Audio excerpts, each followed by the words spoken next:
నేను ఒక person introduce చేయబోతున్నాను.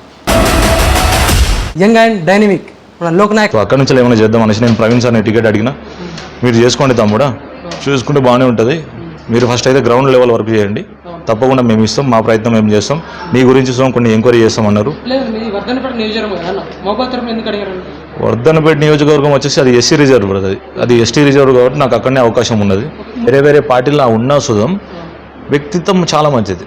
సో నేను పార్టీలను చూడతమ్మి, ఎప్పుడైనా పార్టీని అసలుగా చూడ, నేను వ్యక్తిని చూస్తా. చాలా మంచి వ్యక్తి నాగరాజ్ సార్ గారు. కొన్ని పరిస్థితుల వల్ల నేనున్న ఏరియాని బట్టి దీనమైన పరిస్థితి నుంచి వచ్చిన వ్యక్తిని నేను. ఒకనొక టైంలో తిండి లేకుండా రోడ్ల మీద పడుకున్న రోజులు ఉన్నాయి నాకు. సో ఆసొంటి టైం నుంచి వచ్చిన వ్యక్తిని కాబట్టి రాజకీయాల నుంచి వస్తేనే బాగుంటుంది అనేసి నేను కింది లెవెల్ నుంచి, మన వరంగల్ జిల్లా LHPS స్థాయి నుంచి ఇప్పుడు BSP క్యాండిడేట్ పార్టీ టికెట్ అడగడం జరిగింది. ప్రవీణ్ సార్ దానికి ఇద్దాం అనేసి చెప్పారు, అట్లా ఇట్లా జరిగింది. ఇక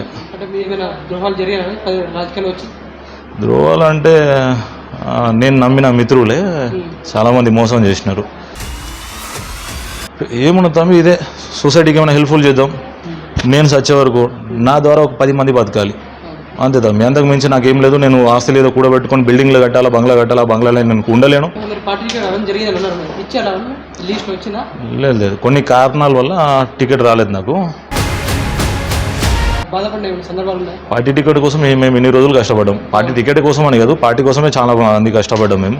ఇంత నాతోటి ఉండే నా మిత్రులు ఎప్పటికీ నాతోటి, రాత్రి అంటే రాత్రి, పగలంటే పగలు నాతోటే వచ్చేవాళ్ళు. పార్టీని గెలిపించుకుందాం అనే తప్పించి వేరే పార్టీ నుంచి ఏదో ఆశించి అయితే కాదు.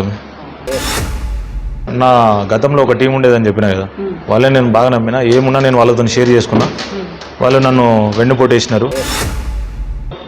అది కావాలని చేసినారా లేకుంటే వాళ్ళ పబ్లిసిటీ కోసం చేసినారా అని నన్ను రోడ్ మీదకి వచ్చి తీసేసి, రోడ్ మీద మరి గుంజు తీసేసి పడేసిల్లు అన్నట్టు, మనమే పోయినట్టు అదొకటి.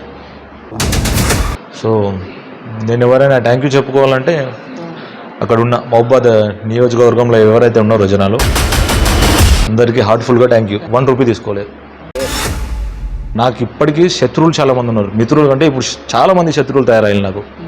అది ఎందుకో మరి ఏందో ఏం కదో నాకు అర్థమవుతలేదు. నా జోలికి, నన్ను నమ్ముకున్న వాళ్ళ జోలికి, నా కార్యకర్తల జోలికి ఎవడైనా వచ్చిండో ఇడిచిపెట్టేది అస్సలకే లేదు.